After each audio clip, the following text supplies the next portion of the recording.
One more.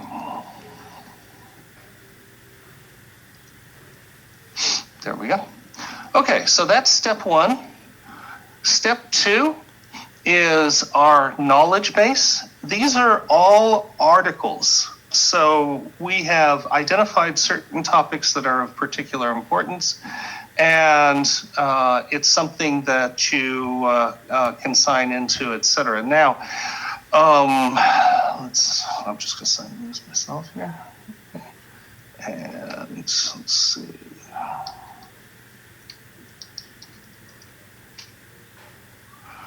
Okay.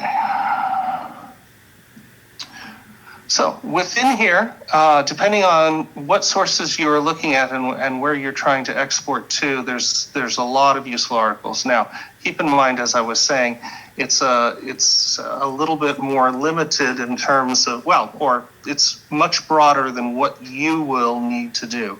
But in particular, for example, if we have Informatica, but this is really Informatica with Excel, keep in mind that it's nevertheless some very useful information about how Informatica works, etc. I don't even think we have a data stage specific article. So you can see there's some information. I suspect this is not as pertinent to you guys as a group that was using all the bridges. And then finally, we actually have the JIRA system. And we already have a shortcut to this, to JIRA up here in the shortcuts here. I went ahead and put it in. It's CITS, which stands for Customer Issue Tracking System. It's based on Atlassian Jira. And let's connect. Odd that it's being slow, but there it is. What can I say?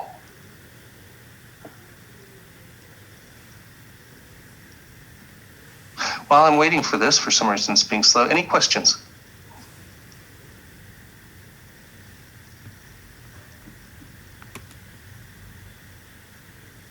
Wow, it's quiet. Yeah, I don't think there is any at this time, but. Yep. Well, I'm surprised that this is taking its time. I'll come back to this one. And what we will do is finish the download now, and or the assembly of the product. Christian had mentioned that he put his slide. I can go from the slide. I also had included these steps as part of that same email that had all the connectivity information. But that's okay. We'll use the slide. It will be useful. Okay, so here we are. So basically what we are trying to do is assemble a package that will simply be unzipped by customers. Of course, what we want is either Windows or Linux. I will not do the Linux example here, but as you can imagine, what you will do is, untar and zip or untar and compress, and for each of these pieces. Understand cumulative patches are always zips. So however you want to unzip, you can do it before you move it over to Linux, or you can use a utility on Linux, your choice. But they're always provided as zips. They work for both. And also the conf.zip is the same sort of way, your customization. Yes. I assume, John, you can't apply the cumulative patch while the system is running. You actually, interestingly enough, in most cases you can, but of course, one wants to stop because you're going to have to restart anyway. A lot of the bridges really, they're just invoked on demand. So, if they're updated, it doesn't really matter. Nothing's holding it up, and it won't complain. It'll just be the next time you invoke the bridges, you'll get the new ones, but it's best to restart, obviously. Okay. Yes, please. Yeah. Next question, will the Linux version run on Macs or no? On Mac, you said? Well, Mac is really Linux. So Yes. No, I understand. We have not tested that scenario.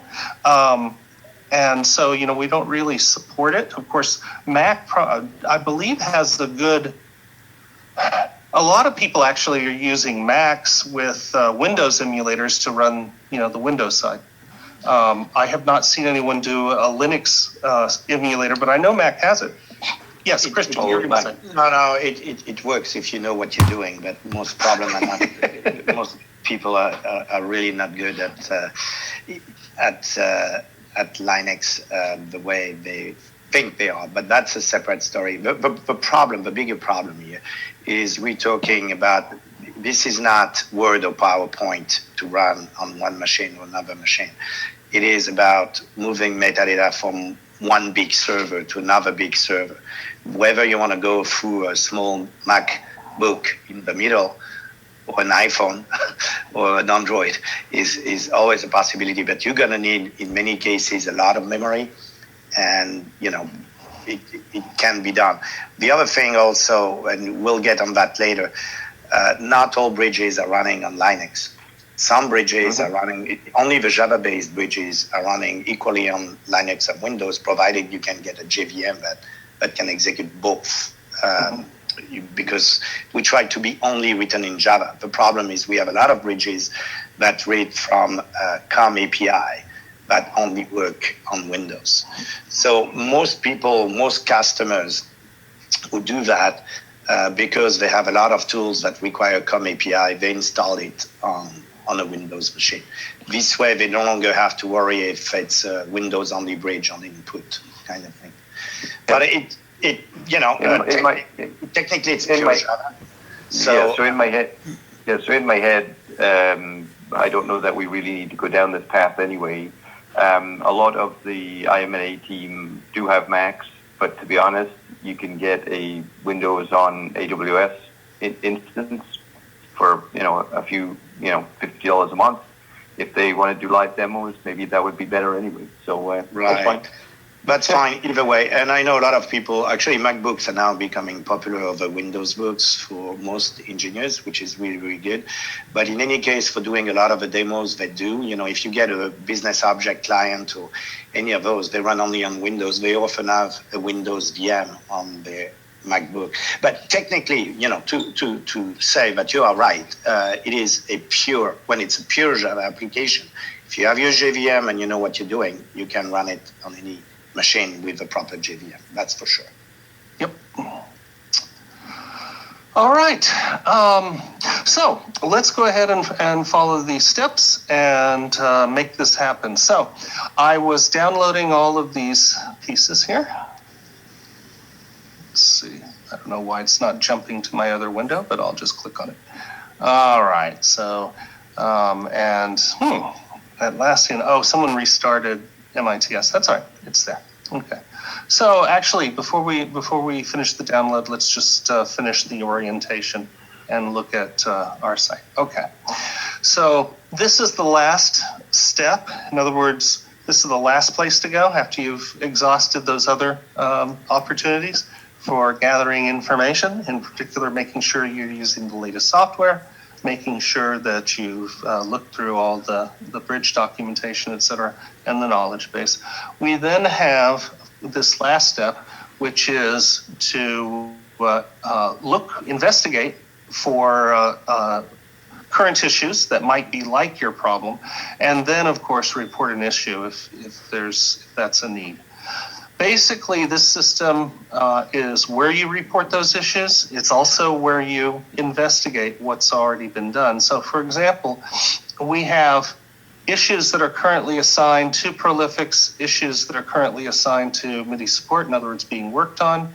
And then finally, at the bottom, we have all issues, if you want to see everything that has happened between meta integration and Prolifics. And then we also have the MIMB knowledge base, which allows you to search and see where issues have occurred in the past. So, for example, let's just do Informatica. Yeah.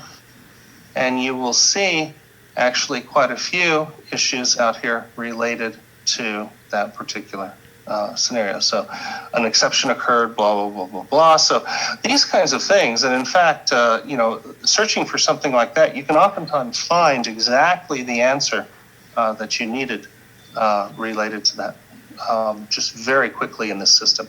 But should you need to create an issue, then this main dashboard that we had up front, you can see that there is a create. And of course, also when you're looking at issues and working on them, like for example, the issue surrounding prolifics training, I'll click on it. Simply click on the issue, it'll show you all the information about it. In general, there is usually a description of some kind. This one didn't really have much. It does have the agenda here. And then of course also discussion. You can see where we figured out which attendees, etc. So it's a very straightforward system for those people who are going to be creating tickets. Keep in mind, it should not be everyone at Prolifics. It should be limited to a key set of players. You are providing first level support, so you are centralizing to 2 or 3 people who will then create tickets here. And that's generally how that process works. However, you will probably want to provide people access to this knowledge base, and so the user ID and password for it. Again, that information was provided via the email that I had sent out a while before. I won't share it here again, but you can assign out who you want to have access to the system. All right. You've already been down the road of creating tickets. I'm not going to get into that. Let's finally finish our download and get this done. So we can see the 3 different components that we downloaded here. All right. I have all 3 of these guys. Now, generally, in order to create a new package, I'll probably want to do it in some special location. Remember, you can simply unzip in place and then start adding these things. So I'm going to do that here. I'm going to go ahead and say extract, and I'm going to extract to, that's a perfectly good name. And I'm simply putting it in a folder where I'll work. So that's the first step. And looks like it's going to take a minute or so, maybe less, to unzip all this. So as I was saying, we'll go back to this little PowerPoint presentation. As I was saying, we will unzip the current application. You remember the cumulative patch just had a structure in it that was identical to what's in the MIMB application, so we'll unzip on top of that. And then we're going to make sure the configuration files are put in there properly. All right, looks like we're done. So we have MIMB unzipped. So if we look at that folder here, and it's right down here, you will see it creates a meta integration folder. And inside the meta integration folder, you will see, again, bin conf, just as what was expected from before. Let's go ahead and now go back and unzip the second part and third part. So basically, I'm going to take these 2, copy, and then go back inside and paste it inside the installation. That's how this works, okay? And then finally, for each of these, and I'll start with the cumulative patch first, I will extract here. Now, if you don't have the extract here option, just extract in place. So in other words, don't give it another folder underneath. Notice it will immediately ask to replace things. I say yes to all, great. And the same thing is true of conf.zip. Now, also, I don't know if you noticed, but a README file was produced. This will be very useful in your diagnostics. This will tell you the exact version of the tool that you're looking at, including the exact cumulative patch. So as part of troubleshooting with customers, you may want them to always just send you that README file, so that you have that information. Another very useful piece of information is that a subset of the knowledge base that simply has current issues for these patches, so this cumulative patch, the issues associated with it, is sitting here. And if I go back out to my JIRA page, I look for issues, okay? And let's just paste. It will show me all the knowledge base tickets. So in other words, for each of these things that relate to that cumulative patch, in other words, all the patches, and it's only the generic issues that are not specific to particular partners. Many partners have reported things that only apply to their situation, so you don't see knowledge base issues for this. All right. But it's a quick way to be able to look that up when using this system. All right, so that's the README. Let me go ahead and close that.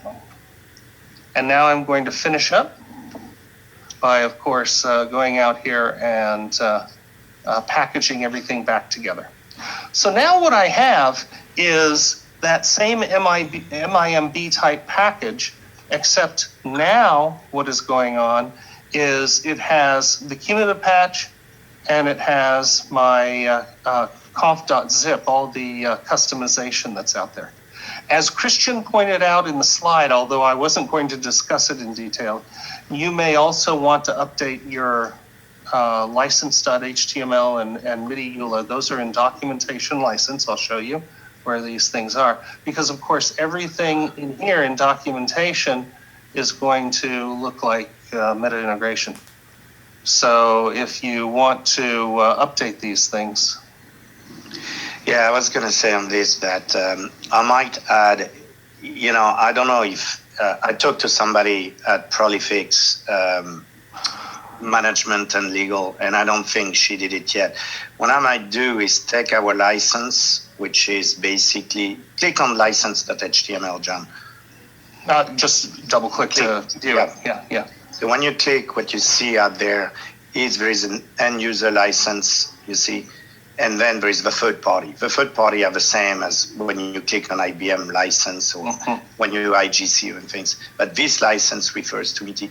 I might do just so that they have something that is not licensed by MIT, I might do as part of a conf.html, I might just replace these two files right now so that even if they don't have yet the final license from them, they have at least a license that is a Prolific license. Well, that's excellent. Yeah, that'll make it easier. I'll do that for tomorrow so that at least you get something. Excellent. That'll make it easier for them. Okay. Yep. So let's go back to where we are. So now we have the meta integration packaging, but you want it to be the Prolifix. So, as Christian also suggested, let's go ahead and rename this folder to Prolifix Model Bridge, okay? And let's do that. Well, there it is, paste. And then we can simply zip this up. And we will zip it up into a file that is based on the name. You will probably want to include the patch date in the name. So here was what Christian was suggesting. Let's go ahead and take that. For some reason, it's not jumping back to that. There it goes. Okay, so PMB. There we go. And we'll say zip, and we'll say paste. And it was 717. All right.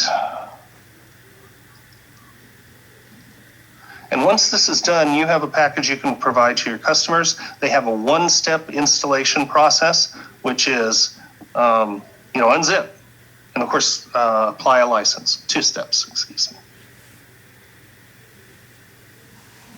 Okay, so any questions up to this point? Obviously, tomorrow what we're going to do is jump straight into the tool. I'll expect that you've gone through all these steps and you have everything ready. Then tomorrow we will start using the tool. We'll import some examples. We'll look at how the tool works. We'll use the analysis capabilities, lineage, all that stuff, and that'll keep us busy for tomorrow's hour and a half. Sure, John. Okay. So, John, Yes. Dipal here. Can you go to the meta integration folder? Sure. So now, actually, of course, it's the Prolifics model bridge folder. But yes. Yeah. Could you please go to readme.txt Yes. file? Yes, absolutely. So since we are changing name everywhere, it's can you see https://mitintegration.com? Yes, of course. This one. So Yeah. this right here. Yeah. So Yeah, are we it's planning got- to it's change got- that text one? He's got a point. So first, don't worry about it. It's true of every OEM partner. There is a lot of meta integration there. We cannot remove it everywhere. Everybody knows it's a meta integration model bridge. So don't worry too much about it. I would say you can leave it there. Don't worry. Other thing is John forgot to remove a zip file before rezipping. I noticed. So see. for Oh, example. okay, sure. Yep. So yeah, Yeah, because so, we you don't know, really need these in here. Yes, you're Of absolutely course. right. So usually my technique is slightly different. Is I kind of put the zip file on the outside, and then when I unzip, I push it inside, so that I don't Sure. forget to remove them. That's fine. It's- Yep. You know, everybody's own way of doing the unzip. Otherwise, don't worry. Meta integration is everywhere. That's true inside the IBM delivery, inside the Informatica delivery, and all of those. It's quite all right. You know, it's just the minimum, and that's pretty much it. You know, for them, I would say when you build the new version and they're not installing a cumulative patch, I would remove this MIMB because who cares? They're just installing the software. I would remove this cumulative patch README at this point. If you go inside, John. Well, the problem is, it's very helpful in terms of knowing No. the version you're on. The point is, Sure. a given guy is downloading a new software. If he's applying the patch, it's fair. You know, if deployed application, it's fair for them after unzipping that they got the information inside. But if he's not, if he's starting, it's just downloading the software. He doesn't care that that software was built with proper cumulative patch. He just wants the software, basically. Well, I understand. I'm just thinking that when they report an issue, if you When they report an get this, issue, what if you matters get this is- README, the README will tell you, of course, exactly which cumulative patch. The log doesn't tell you that. The log you have to guess. And Well, figure it out. the log at least tells you which version of the bridge was properly executed, because the guy can have the README file proper, and he forgot to override the libraries. Sure. So he has a good That's README also file, great. and the bridges are using old version. Okay. I personally never look at it. Either But way. when we deliver, good point of John is, on your download site, you should have, the full latest version of MIMB ready to go. And if it's a customer, don't make it available to download. Just give it on demand, and that's good enough. And frankly, since it's not an MM product, it's just an application. The guy can just unzip the new one. You don't even have to give him a cumulative patch. It's not like a server. It's really just an application. So that's all right. And also, it doesn't make them jump on a README, which is the wrong README to jump in to start with. The real README for install and everything is inside documentation, obviously. So I know today was a bit pedantic. It's it's steps that seem kind of trivial, but as you can see, it already opened up a bunch of discussion about how you're really going to package this stuff. Let's make sure that it's done cleanly and consistently every time, and then you won't have the problems that arise from having a mess out there. Any other questions before we finish up for today? We'll start again tomorrow, 1 Eastern again, and it'll all be in the tool from here on out. None of this support page stuff. Okay. I have a question for Yes. Ashish. It's not for you guys. Ashish, are we going to continue to use the source location on the Google Drive for our distribution copy, or are we going to put it onto Ignite or something like that for the version we've tested? Are we going to have a gold? Are we going to have a gold copy, or are we going to make them on the fly? I think we will use the Google Drive we use currently for now, at least till the training is done, and then maybe we can upload it to Ignite or Mike. That would be a better option. Well, actually, I think the Meta integration guys would probably quite like to check that our build is done right. So putting it out on the Google Drive actually works in two ways, right? Yep, So- that's right. No. Which Google Drive are you talking about? So we have the one that you've created for us. We can always No, take but that that's folder. ours. That's ours. That's not yours. I thought you were talking about, first of all, the Google Drive. That the thing. Every email account has a different Google Drive. Question, it's the one we got from Robert. So yeah, I mean, maybe you have created that for us. No, you have only one account with us, which is prolifix at metaintegration.info. This That's is for correct. us to provide to you. You need Okay. a separate place independently of that of you to provide to the customers. You know, I know it's something new for you, but you know, the customers must not come to ours. First of all, this user password that we gave you, Robert 2017, should be kept internal to only a few people. Correct. No, I didn't mention that. And this is like a private secure drive between you and us. Now, what you need, once you have that, you have to make it, first of all, this exercise should be done, what you see in the background, John, if you get back to my slide at the back. This exercise to be performed by one of you guys at support, and then make it available for all of the rest of Prolifix to access, and in a place that customers can also access. Now, customers, sometimes you're going to upload it to their site. You don't necessarily need to have a public download site, okay? You may not have that and you may not need it because the customers say, you know, please give it to me here. You don't have to jump on a lot of hoops yet, you know.